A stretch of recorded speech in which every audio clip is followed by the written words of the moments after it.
Listen to that clock. It has been ticking in these corridors for decades. Through wars, coronations, the deaths of kings, it does not hurry, it does not grieve. It simply marks the passage of time with the same indifferent precision as the woman who lives here. The year is 1936. In the span of 12 months, Britain has buried one king and watched another surrender his crown. The abdication crisis, the most seismic constitutional rupture since the Civil War, has just resolved itself in the most humiliating terms imaginable. Prince Edward, King Edward VIII for 11 months, has signed the instrument of abdication at Fort Belvedere on December 10th. He will broadcast to the nation the following evening from Windsor Castle, and his voice, unsteady with something the palace will never officially name as emotion, will carry across the wireless sets of a country that has not yet been asked whether it wanted any of this.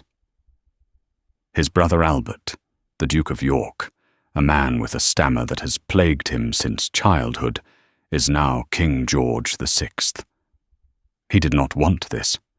Every account, every diary entry, every private correspondence from the weeks that follow tells the same story.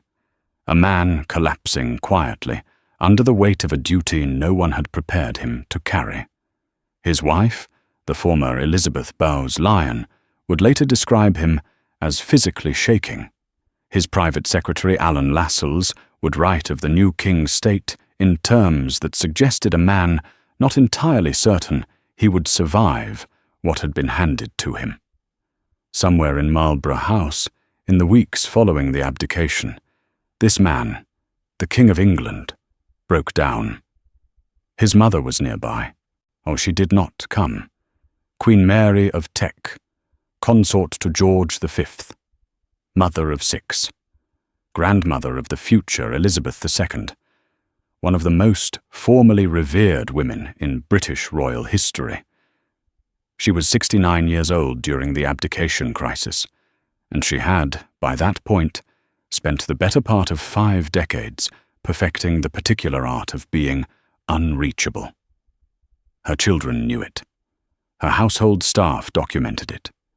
Her private correspondence, portions of which survive in the royal archives and in the published biographies of Hugo Vickers and James Pope Hennessy, confirm it in the only language Mary ever allowed herself, the language of duty, of comportment, of things done correctly. There is not a single letter in the available record in which she tells any of her 6 children that she loves them. Not one.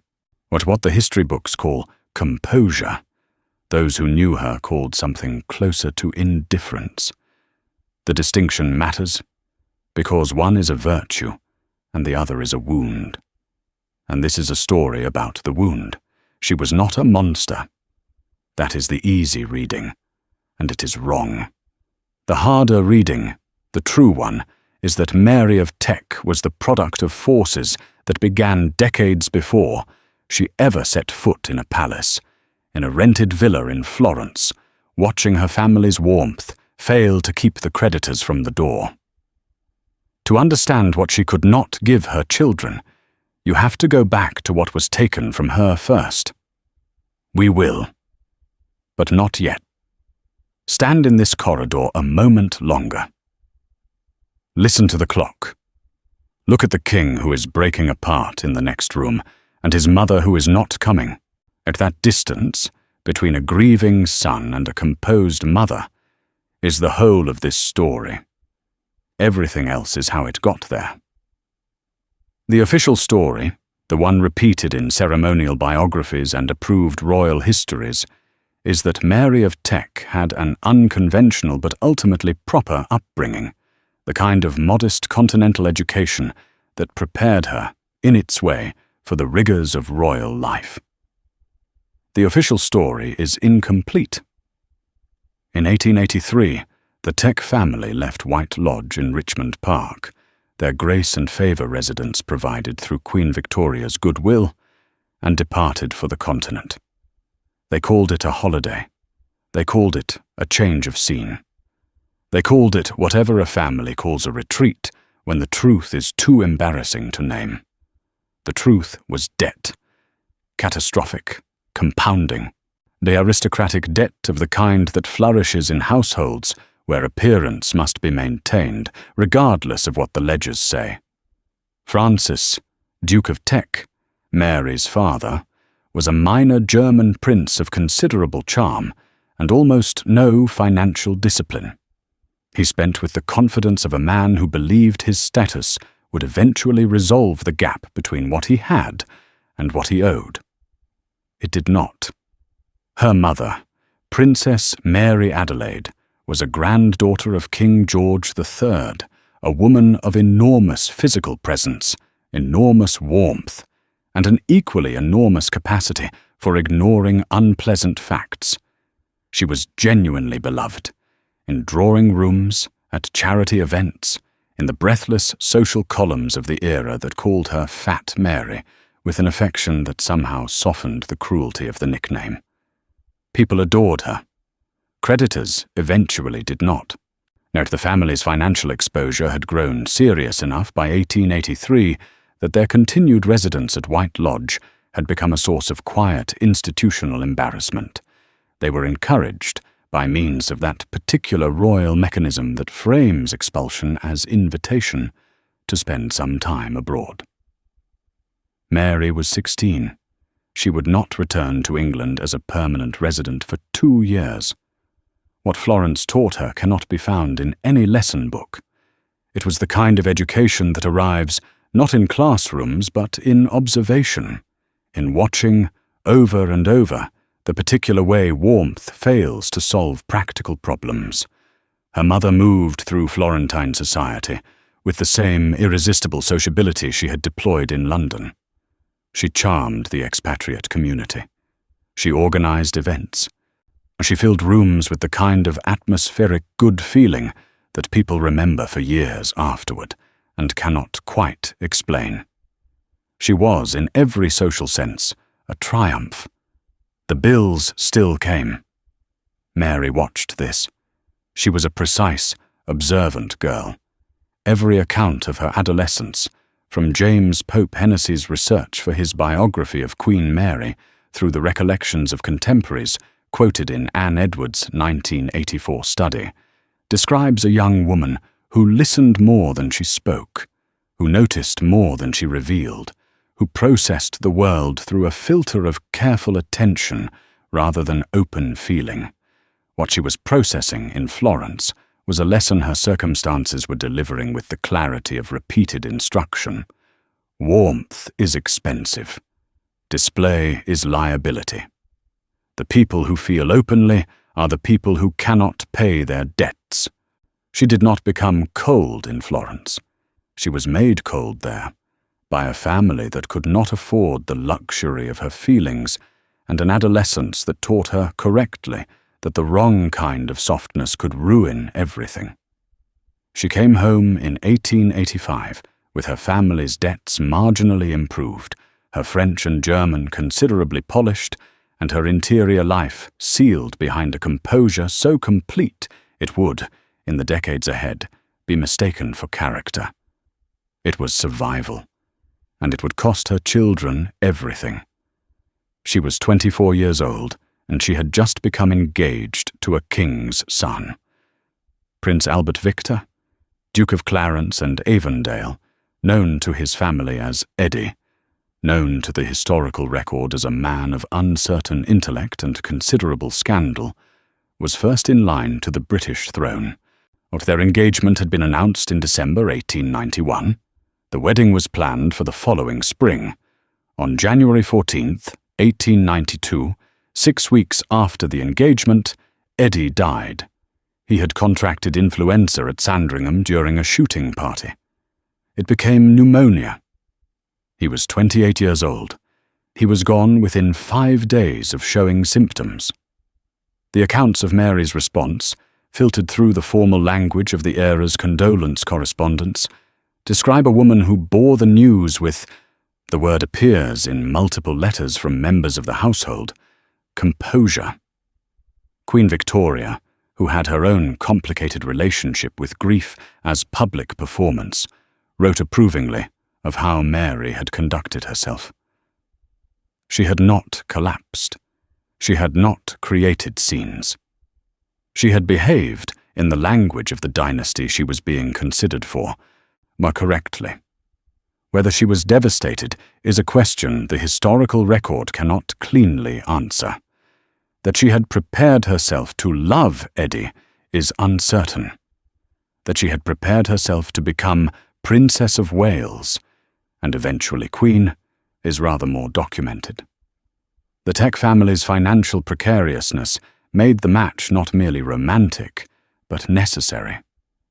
Mary understood this. She had understood it since Florence. What followed is one of the more remarkable transactions in the history of dynastic management.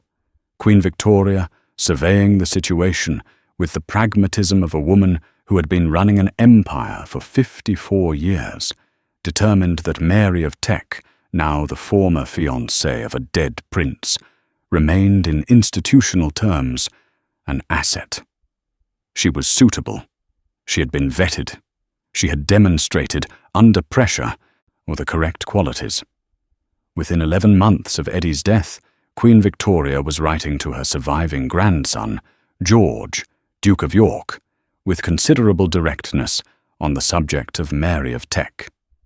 The letters, preserved in the royal archives and quoted at length in Kenneth Rose's biography of George V, make clear that the Queen considered the match not merely appropriate, but necessary. George himself had required some persuasion. He was fond of his cousin, Princess Marie of Edinburgh. He did not, initially, consider himself in love with Mary. He proposed in May 1893. They were married in July. Mary had been, in the language of institutional management, reallocated. She had not been chosen. She had been retained. Or the distinction between a woman selected for who she was and a woman retained for what she represented is one that the Crown would never have acknowledged. It is the kind of distinction that leaves, marks the palace, never catalogues. On people the palace never quite sees as people. Their marriage, by the accounts available, became, eventually, something real. Both George and Mary were people for whom duty preceded feeling, and perhaps in that shared architecture they found, if not passion, then at least a mutual comprehension. George V's biographers largely agree that he was devoted to her in his constrained way. She to him, likewise. But there is a difference between a marriage that works and a marriage that heals. Mary came to George having lost a fiancé, been redirected by a queen, and learned, in Florence, as in the Teck family's drawing rooms, in the entire first 2 decades of her adult life. That emotional openness was a vulnerability she could not afford. She brought that knowledge into every room she ever entered, including the nursery. Especially the nursery. York Cottage was not a palace. That point needs making plainly, because the word Sandringham conjures something grander than the reality of where George and Mary raised their children. The main Sandringham house was occupied by Edward VII, and then by George V himself as sovereign. It was the estate's primary residence, large enough for the requirements of a reigning monarch. York Cottage was the smaller house on the grounds, initially built as an overflow accommodation for guests, assigned to the Duke and Duchess of York in 1893 upon their marriage. It was, by any reasonable assessment, too small for a family of 8. The rooms were narrow, the ceilings were low. The servants' quarters were so cramped that the domestic staff, which was considerable as royal households required, were folded into the available space with an ingenuity that the architectural constraints made necessary.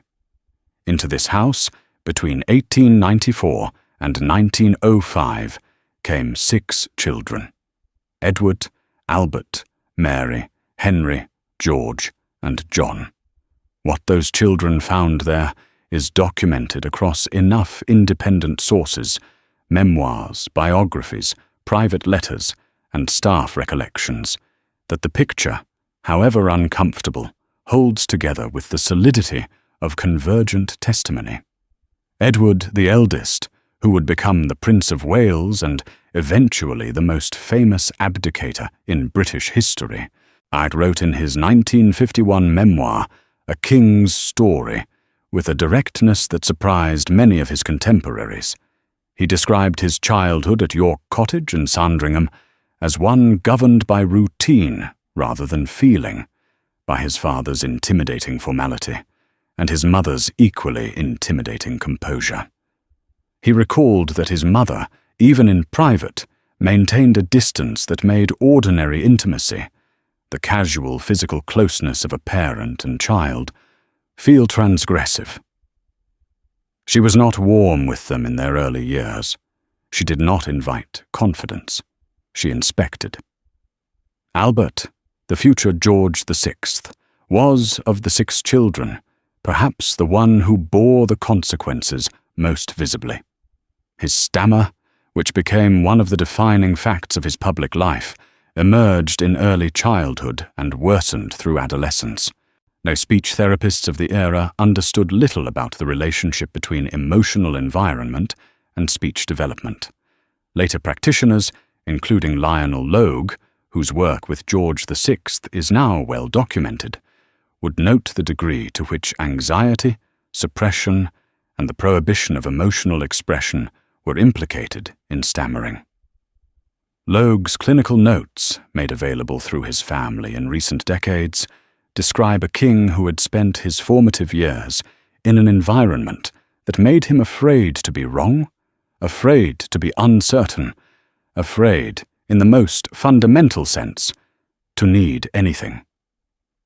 His stammer was not a medical accident. It was a record, the body keeping the account of what the household would not permit. The nurse who had primary care of several of the children in their early years was a woman named Charlotte Bill, not known within the household as Lala. Bill's accounts, referenced in Mabel Airley's memoir, Thatched with Gold, and in Pope Hennessy's research notes, describe a mother who visited the nursery on a schedule, who reviewed her children's progress as one reviews a report, who expressed approval through comportment and disapproval through silence, and who did not, in Bill's recollection across years of service, ever appear to simply be with her children in the way that term implies.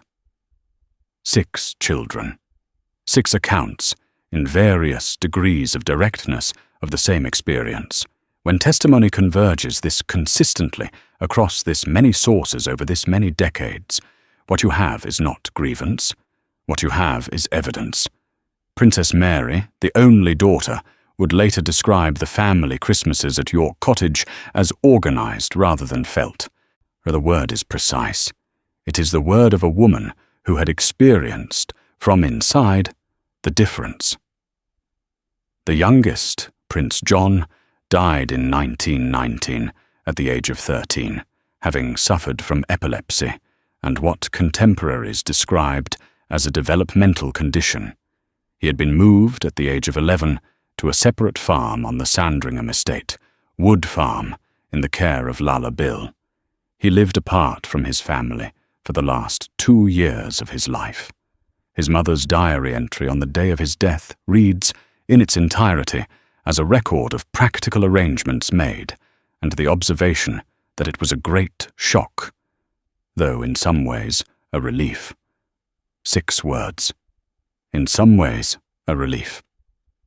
The palace would have called that stoicism.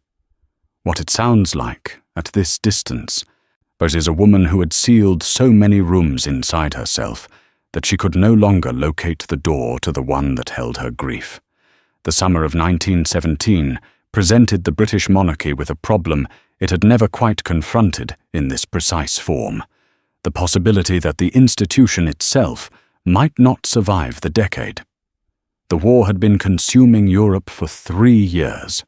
Revolution had arrived in Russia in February, and by the time the year was out, Tsar Nicholas II, George V's first cousin, a man close enough in appearance that the two were frequently mistaken for each other in photographs, would be under house arrest.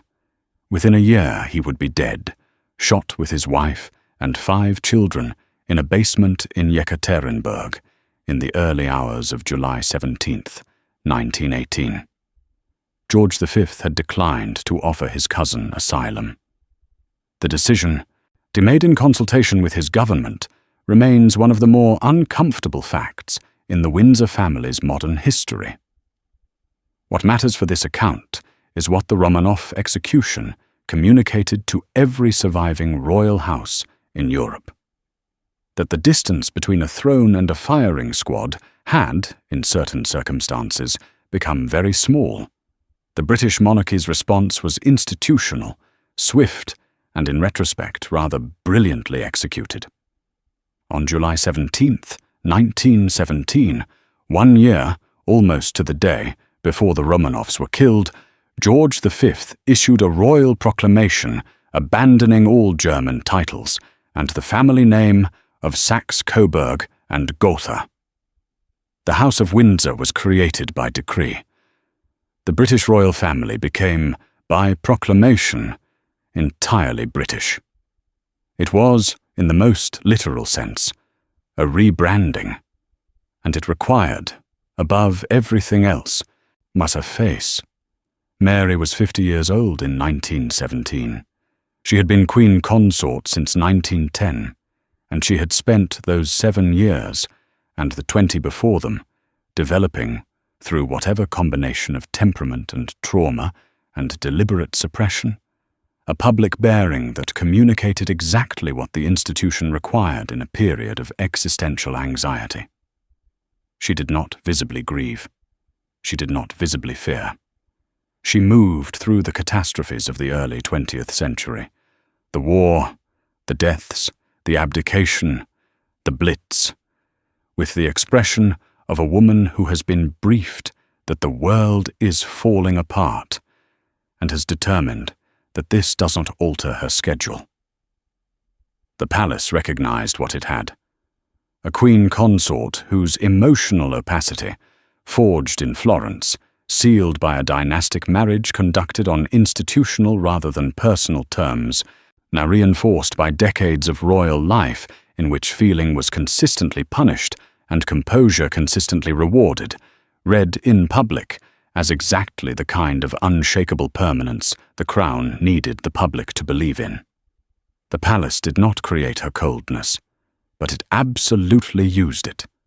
What had cost her children their mother became, in the public register, the proof that the crown could not be broken. She was the institution's argument for its own necessity. She looked like a building. She was meant to. Her public schedule during the war years was relentless. She visited hospitals, factories, training grounds. She was photographed in the ruins of bombed streets without flinching.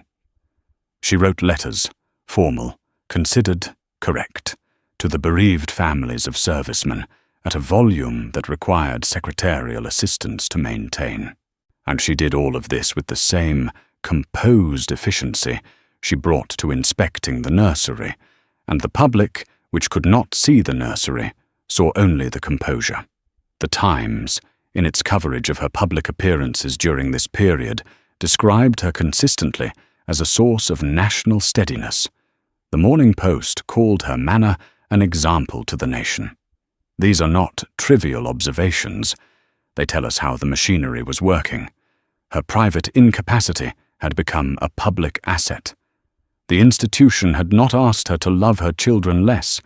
It had simply built a world in which the qualities that prevented her from loving them were the same qualities it required her to display. There was no contradiction to resolve. The crown and the wound were aligned, and her children were paying for both. Or trauma does not produce uniform responses. That is one of the things the century that produced Queen Mary's children eventually learned, at considerable cost. What a difficult childhood produces, reliably, is a divergence, a splintering of strategies, each child finding their own architecture for managing what their environment could not give them. In the case of York Cottage's graduates, the divergence is unusually legible. You can read it directly in the historical record, in the choices the siblings made, in the institutions they built or broke, in the people they loved, and how they loved them. Edward is the most visible case, the Prince of Wales who became the most famous royal figure of his generation.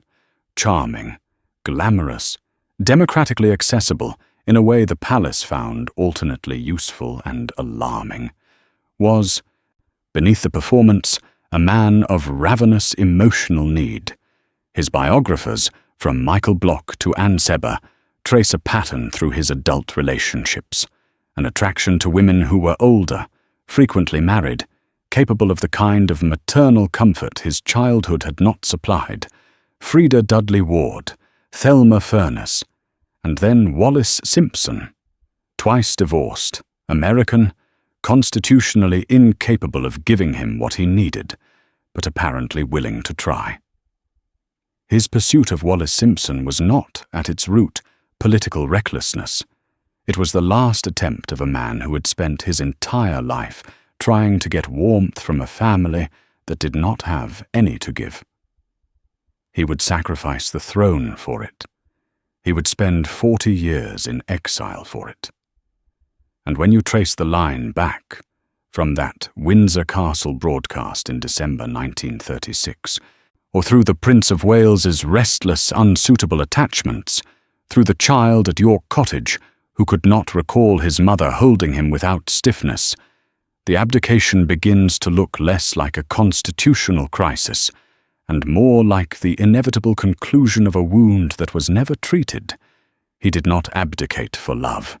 He abdicated for the thing he had been looking for since childhood and had never found inside the palace. The Crown called it a scandal. His nervous system called it survival. George is the quieter story, and in some ways the more devastating one. Where Edward fled, George stayed. He assumed the constitutional obligations his brother abandoned, shouldered a stammer that had never been properly addressed, and built, with deliberate and almost architectural intention, the family his childhood hadn't been. Miss Elizabeth Bowes-Lyon is essential to this reading. She was the daughter of the Earl of Strathmore, raised in a household, Glamis Castle, St. Paul's Walden Bury, that by all accounts operated with warmth as its organizing principle. Her parents were present. Her childhood was affectionate. She was, in the most direct sense, the antidote. And whether George chose her consciously for that reason, or simply recognized in her something his nervous system had been waiting for, the effect was the same. Together they built Buckingham Palace's equivalent of a corrective. Their daughters Elizabeth and Margaret grew up, by their own accounts, and by the accounts of those around them, in a household that bore no resemblance to York Cottage. Affectionate, deliberately casual, a family that ate breakfast together, that played games, or that used nicknames. Everything that had been absent from the generation before was present, and visibly, deliberately present, as if George had written himself a list. Their younger daughter Margaret would later speak, with evident feeling, about the warmth of her parents' marriage. Their elder daughter, who became Elizabeth II, would be described by her own children, in terms careful enough to suggest palace communication training, but consistent enough to suggest underlying truth, as more available to them than her grandmother had been. The chain was broken, not entirely, and not without cost, but broken. Each of Mary's children was, in the end, a different verdict on the same evidence. Edward found the wound intolerable and ran from it. George found it instructive and built against it. The others, Princess Mary, Prince Henry, and Prince George, navigated their own versions of the same terrain, each carrying some portion of what York Cottage had given them into the lives they made. What none of them could do, what the record does not show a single instance of across all 6 children, was go back and collect from their mother what she had not given them. That door was not available. It had been closed, as we have seen, long before they were born. We are back where we began. The clock is still ticking. The corridors of Marlborough House are still draughty. And now, with 8 acts of context behind us, the scene we opened with has a different weight. December 1936. The abdication crisis had been building since October, when the King's relationship with Wallis Simpson first became a matter of active governmental concern. But Prime Minister Stanley Baldwin had presented Edward with a choice framed in the language of constitutional propriety, but understood by everyone in the room as an ultimatum: the crown or her. Edward had chosen. The instrument of abdication was signed at Fort Belvedere on December 10th, witnessed by his 3 brothers, George, Henry, and John's absence noted by its permanence. The broadcast went out on the evening of December 11th. The letter Edward wrote to his mother in the days that followed has not been published in full. Portions of the correspondence from this period are held in the Royal Archives and were referenced by the late historian Kenneth Rose and, more recently, by royal biographer Sally Bedell-Smith.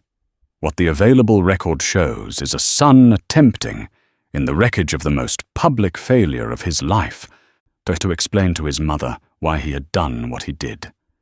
Mary's response is the document this act has been building toward. She wrote to Edward that she could not understand how he had placed personal happiness above his duty to the crown and to the country. The precise phrasing varies across accounts of the letter, but the substance is consistent. She was not merely disappointed. She was, in the most fundamental sense available to her, bewildered. The idea that a king would surrender everything, the throne, the institution, the accumulated obligation of 7 centuries of monarchy, for the sake of a private feeling, was, to Mary of Teck, genuinely incomprehensible. Read that sentence again. Genuinely incomprehensible, not a performance of incomprehension deployed for rhetorical effect, or not a strategic positioning within the family's post-abdication political landscape. The biographical record, including the testimony of those in her household at the time, suggests that Mary's bewilderment was real. She could not locate, inside herself, the mechanism by which a person might make that choice. She could not understand it, because she had spent 69 years ensuring she would never want it. Florence had taught her that personal happiness was a liability. The Teck debts had taught her that feeling was expensive. The dynastic reallocation of 1893 had taught her that the self was negotiable. She had learned those lessons so completely that when her son chose the self over the institution, she had no category available in which to place the decision. It was not weakness she was reading in him. It was a language she had translated out of herself before he was born. The relationship between Mary and Edward never fully recovered. He would visit her. Protocol required it. But the warmth that had been absent throughout his childhood remained absent in his exile.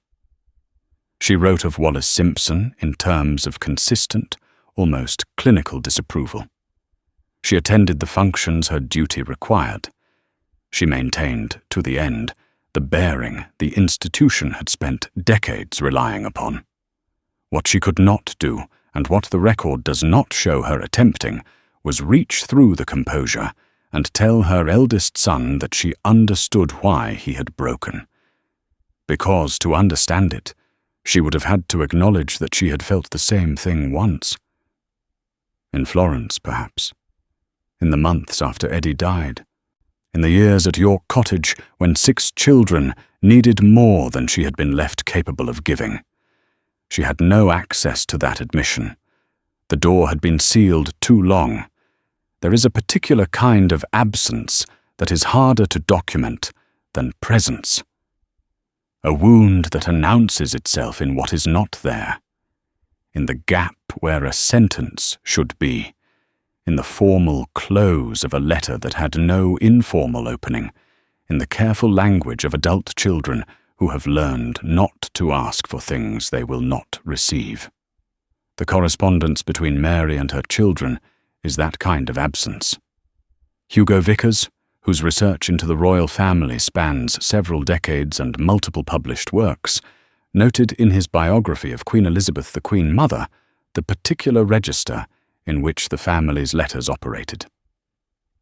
James Pope Hennessy, who conducted extensive interviews for his authorized biography of Queen Mary, a project that ended in his murder in 1974, the manuscript only partially complete, recorded in his research notes observations about the formality of Mary's domestic correspondence that struck him as significant. The notes, made available through subsequent archival research, describe a woman who wrote to her children as one writes to valued institutional colleagues, with warmth of a procedural kind, with interest in their activities and health, with a consistent absence of the kind of language that suggests someone who simply misses another person. Love, in Mary's letters, appears as approval. Affection appears as commendation. Missing someone appears as noting their absence from the schedule. What the emotional content is present, but it has been translated into the only language she had available. The language of function, the language of the institution. The language Florence had taught her was the safe one. Her children wrote back in kind. Edward's letters to his mother, portions of which appear in various published collections, maintain into his 40s a formality that would be unremarkable between strangers, and is remarkable between a son and the woman who raised him. George VI, even after he became king, even after the war, even in correspondence that had no audience but her, addressed his mother with the careful courtesy of a man who had learned, early, that a certain register was required and had never been given permission to abandon it. What is notable, the reading across the available correspondence as a body of evidence rather than as individual documents is the consistency of the register across all the children. This was not Edward's particular formality or George's particular reticence. It was a household style, a learned grammar of emotion in which the warmest available construction was dutiful affection and the coldest was procedural distance, and neither end of the spectrum contained anything that looked like the way people write to someone they feel free with. Mary's household staff, in the accounts that survive through memoir and secondary source, describe a woman who was not unkind. That distinction matters and must be maintained. She did not shout. She did not demean. She ran her household with the efficiency and fairness of a highly competent manager who considered cruelty, what like sentimentality, to be a form of disorder. But her secretary, a woman who served her for over 2 decades, and whose recollections are referenced in William Shawcross's authorized biography of Queen Elizabeth, the Queen Mother, noted that she could not recall Mary ever speaking of her children with the unguarded pleasure that ordinary parents express. Pride, yes. Concern, yes. The specific, formless, irrational delight of simply loving someone that she did not recall. The letters confirm it, not in what they say, in what, across decades of correspondence between a mother and 6 children, they never once find occasion to say. Mary of Teck died on March 24, 1953. She was 85 years old. She had outlived her husband by 17 years, and her son, George VI, or the king she had not been able to comfort in his grief, by 13 months. George VI had died in February 1952 in his sleep at Sandringham. His daughter Elizabeth had been in Kenya when the news reached her. The coronation of Elizabeth II was scheduled for June 2nd, 1953. Mary had, by the accounts of those closest to her in her final months, expressed a wish to live long enough to see it. She did not. She had spent her life making herself useful to an institution that did not ask whether it was useful to her. At the end, she wanted one thing: to watch her granddaughter crowned. And the institution carried on without her, as institutions do. Whether that constitutes feeling, by the standards she had spent 8 decades maintaining, is a question she did not leave us the language to answer. The coronation went ahead on the appointed date. The new queen wore the same crown, the same abbey, the same ceremony, more or less unchanged across centuries. The clock in Marlborough House was still ticking. There was no one left to hear it. There is a line that runs from Florence in 1883 to that garden in California in 2021. It is not a straight line. It bends through York Cottage and Marlborough House and Windsor Castle and Buckingham Palace and Kensington Palace and across an ocean. But it is a single line, and it is made of the same material throughout, the cost of being raised inside an institution that has, for generations, required the suppression of feeling as the price of belonging. Mary of Teck did not invent that cost.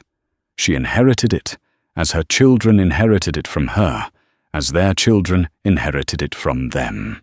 But the crown did not ask anyone to suffer.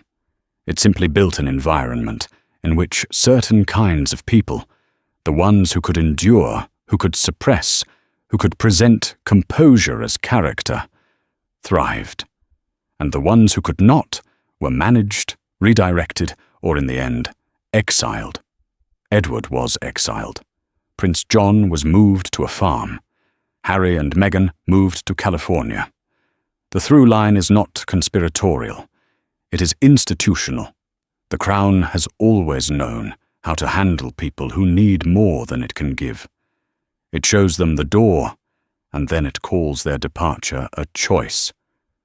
The palace called it dignity. The people inside it had other words. Those words appear in memoirs and therapy sessions and television interviews and private letters never intended for publication. In every place, that is. But where the institution's approved language doesn't reach, that is where the actual history lives. That is where the cost is counted. Mary of Teck was not a villain. The easy reading of this story, that she was a cold woman who failed her children and deserves judgment, misses the mechanism entirely. She was a product. She was manufactured with considerable efficiency by a childhood that taught her feeling was dangerous, a dynastic marriage that confirmed it, a world war that required it, and an institution that rewarded her for it every day of her public life. The tragedy is not that she was cold. The tragedy is that she was never given a reason to be anything else. Her son George built against her legacy with everything he had, built a warm family, a present marriage, a household where his daughters grew up knowing they were loved. He succeeded, largely. Elizabeth II was, by every available account, a better mother than Mary of Teck had been. And yet, and the archives support this in the careful, considered testimony of the Queen's own children, the institution pressed in on the next generation too. The requirements of the Crown do not expire in one generation. They simply present themselves differently. Philip, Duke of Edinburgh, had his own version of the wound, a childhood of abandonment and institutional displacement that would require its own documentary to map. He and Elizabeth raised their children in a palace, which is not, whatever its square footage, a home. Charles has spoken, in published accounts, and in the testimony of those close to him, of a childhood in which emotional availability was rationed. William has spoken of the cost of grief managed in public. Harry left.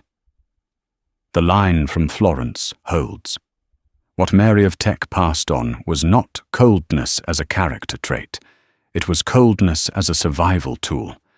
And survival tools, once learned, are the hardest things to put down.